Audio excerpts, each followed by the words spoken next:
Hello, welcome to ICE 26. We're here on the Gaming Malta stand, and I'm delighted to be joined by Kurt Vella, the Legal and Compliance Director at Eeze. Kurt, great to see you, and also, how is the event going for you so far? It's going very well. We've had a very good start. We have very high expectations for this show, and we're prepared for it. Fantastic. Now, we were talking a little bit earlier just about your business expansion, huge growth, particularly obviously in Malta over the past couple of years. What has been attracting you to expanding in that country? So there are multiple factors. One of the most important things is legal certainty. So before you invest and grow in a jurisdiction, you need to make sure that you know what the expectations are, that they are very clear. In Malta, we find that it's really good. It's a very mature jurisdiction from a legal and regulatory perspective.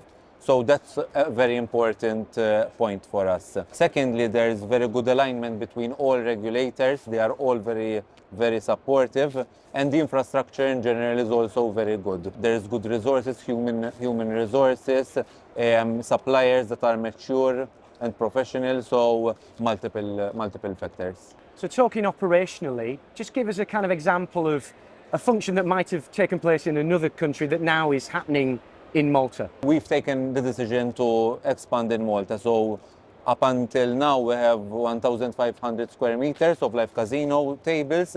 And with the expansion, it's going to go up to 7,500, which will take our headcount from 500 to 1,200 within around a year's time.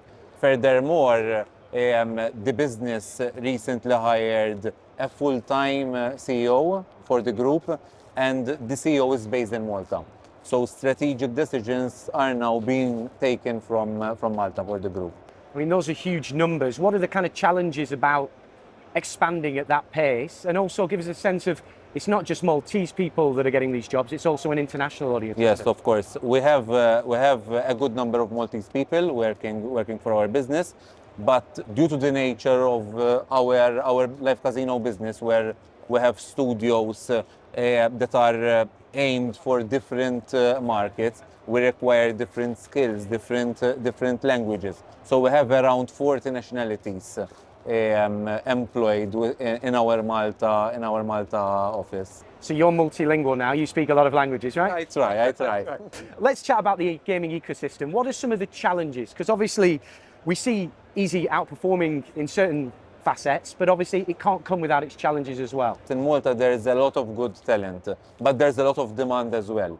So finding the right people in a short time, it's not always the most easy task, but with good planning, you can manage.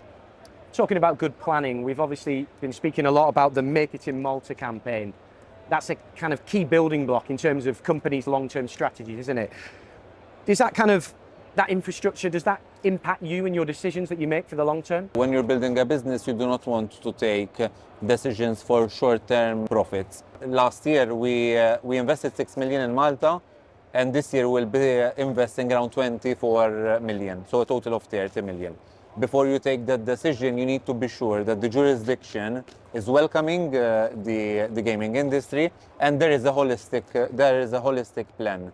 So the entire ecosystem, starting from regulators, banking, everything is aimed at servicing that industry. So for us, knowing that there is a long-term plan at government level to continue grow this industry is also another key factor for us. Talking about the long term, Envision 2050, that's about as long term as it gets. Yes. Gaming at the absolute centre of Malta's strategy. How key is that long-term national framework when it comes to making those growth decisions? It is very important because when you invest, you would have a long-term plan. We have a long-term plan for Malta. So for us, it's very important that it reconciles with Malta's long-term vision. Kurt, you're here on the early days of day one at ICE. What else are you looking forward to seeing and taking part on? We're meeting a lot of partners, a lot of clients. So looking forward for that. It's going to be a busy 3 days, but we're ready for it. Kurt Vella, many thanks for your time. Thank you.